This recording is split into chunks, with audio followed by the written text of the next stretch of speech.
Bismillahirrahmanirrahim. Tidak perlu tepuk tangan.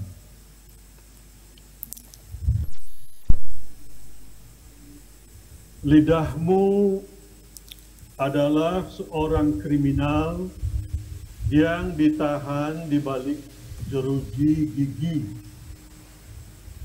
Ketika dia dapat lepas melarikan diri dalam keadaan marah, akan dapat memaksa dirimu tukar badan dalam sel kekecewaan yang lebih menyeramkan lagi.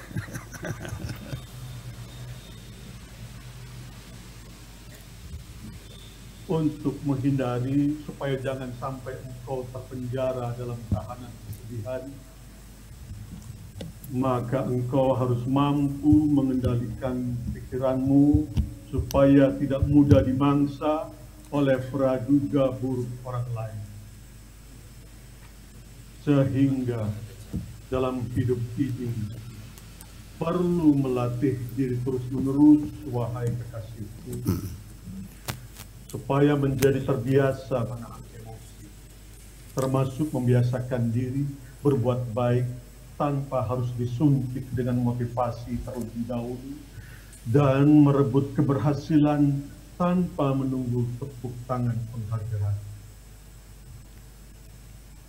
Latihlah dirimu sehingga engkau mampu membangun percaya diri, tidak mudah terpengaruh oleh komentar-komentar orang lain.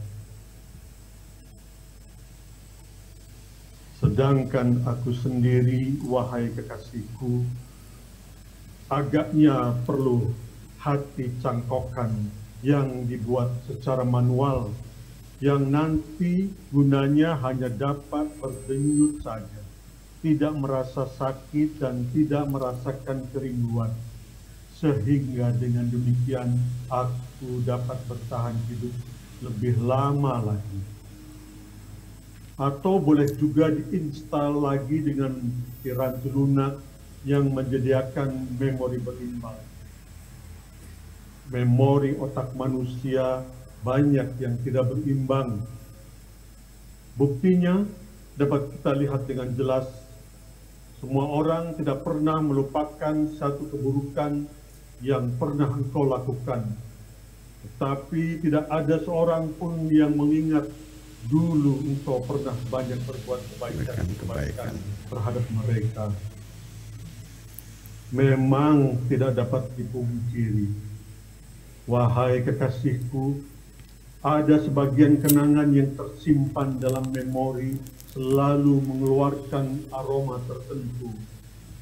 Oleh karena aku ingin menyanjungmu, wahai kekasihku, engkau pendiam, tidak banyak bicara, padahal engkau sangat terhimpit kehidupan yang berlebihan, sehingga penderitaanmu yang sangat menyakitkan itu tidak ada seorang pun yang dapat merasakannya. Semoga Tuhan membanjiri hatimu dengan kebahagiaan sesuai dengan besarnya penderitaan yang engkau sembunyikan di dalam hatimu. Padahal kesalahanmu tidak seberapa besar, hanya sekedar menunjukkan sikap dingin. Mungkin waktu itu engkau sedang malas berbicara, tetapi berakibat banyak orang yang hatinya mendidih. Karena itu aku pesankan kepadamu untuk selalu berimbang. Jangan terlalu berpraduga baik sembarangan seperti orang dungu. Jangan berpraduga buruk berlebihan seperti orang terjangkit penyakit was-was.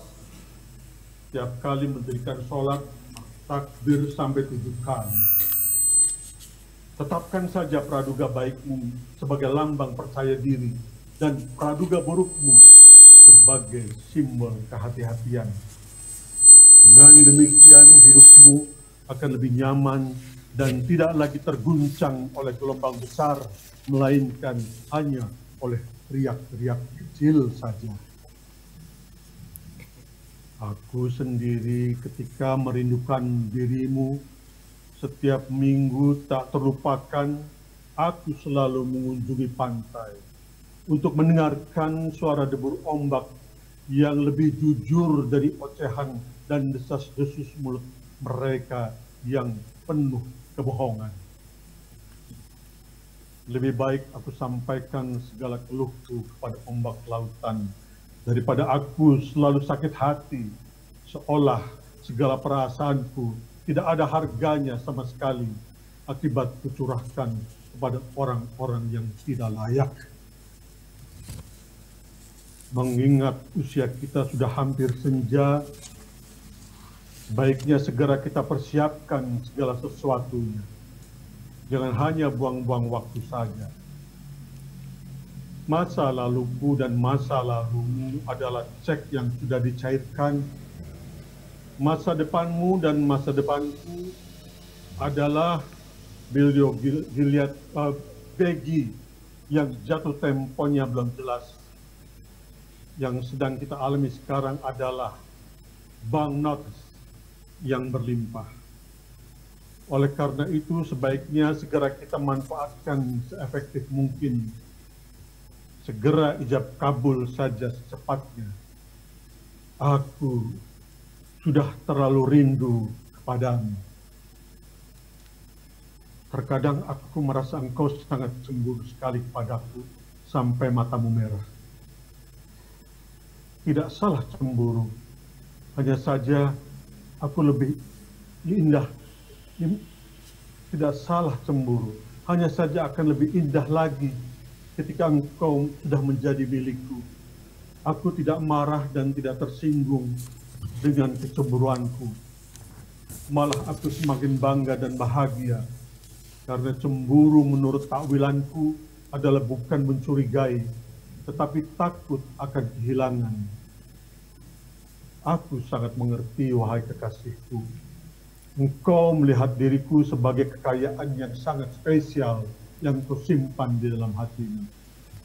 Sekalipun aku sering melihat engkau tersenyum ketika menemuiku, tetapi aku dapat merasakan senyumanmu bukan keluar dari kegembiraan hatimu, melainkan muncul dari kepahitan hatimu. Hatimu yang sangat baik itu, wahai kekasihku, sekalipun terkadang sakit dan terluka, namun engkau tidak pernah membenci siapapun. Sementara engkau belum dapat memberikan kepastian kepadaku kapan waktunya, aku hanya dapat berdoa saja. Semoga engkau selalu dalam keadaan sehat walafiat, dan semoga tidak ada halangan apapun ke depan. Hanya doa yang dapat merawat harapan selalu hadir tanpa akhir. Ketika muncul rasa khawatir, dengan tiba-tiba bisa saja terjadi hubungan yang sudah kita bina bertahun mendadak terhentak di tengah jalan. Karena engkau belum pernah menceritakan kepadaku kesulitan apa sesungguhnya yang membuat engkau belum berani melangkah maju memberikan kepastian. Yang menjadi penyebab engkau lebih suka menyendiri, mungkin karena cerita lama yang engkau sembunyikan dalam diri. Dalam hal ini aku tidak mau ikut campur dan tidak ingin tahu, karena itu privasi dirimu. Hanya engkau yang tahu dan aku tidak boleh tahu. Cerita lama menjadi rumit mungkin karena engkau memberikan kebebasan kepada orang lain untuk melakukan intervensi. Untuk diriku, alhamdulillah, selama aku membuat cerita diriku sendiri, aku selalu usahakan menulis dengan jemariku sendiri. Tidak kuizinkan kepada siapapun yang ingin menyentuh penaku. Mungkin kau sudah mendapat banyak pelajaran dari hidup ini. Ada orang-orang yang setia di sekitarmu, dan ada pula yang hanya berpura-pura menjadikan dirimu hanya sebagai batu loncatan saja. Oleh karena itu, jangan mudah percaya kalimat yang dibungkus madu. Biarkan peristiwa yang akan membedakan mana yang original, mana yang imitasi. Aku tidak pernah mengorek mengapa engkau tidak dapat mengambil keputusan untuk menikah bersamaku. Walau bagaimanapun aku harus menghormati kerahasiaanmu, tetapi aku dikejutkan oleh pertanyaanmu yang tiba-tiba. Apakah engkau berharap ingin punya anak bersamaku? Dalam keadaan aku terkejut, aku balik bertanya, maksudmu apa? Engkau nampak seperti termenung lalu terucap juga. Aku mandul. Setelah itu engkau pergi dengan langkah gontai tanpa pamit lagi. Ternyata aku baru paham mengapa engkau mengizinkan suamimu kawin lagi, tetapi setelah engkau jalani, engkau tidak tahan menerima kenyataan sebagai istri tua yang hampa. Aku telah berusaha meyakinkan dirimu bahwa aku sudah punya anak 4 dari istriku yang meninggal, sehingga keinginanku tidak terlalu mendesak sekali. Tetapi sekalipun demikian, aku masih berharap bila engkau memang berkenan dengan cara apapun, baik berdoa kepada Tuhan, bayi tabung maupun cloning, agar aku mendapat anak yang cantik seperti parasmu. Dalam perundingan bersamamu, engkau hanya diam, hanya terkadang mengedipkan mata, terkadang menarik nafas panjang, lalu akhirnya juga dari mulutmu, terserah mana yang terbaik, sambil merebahkan kepalamu di atas pangkuan.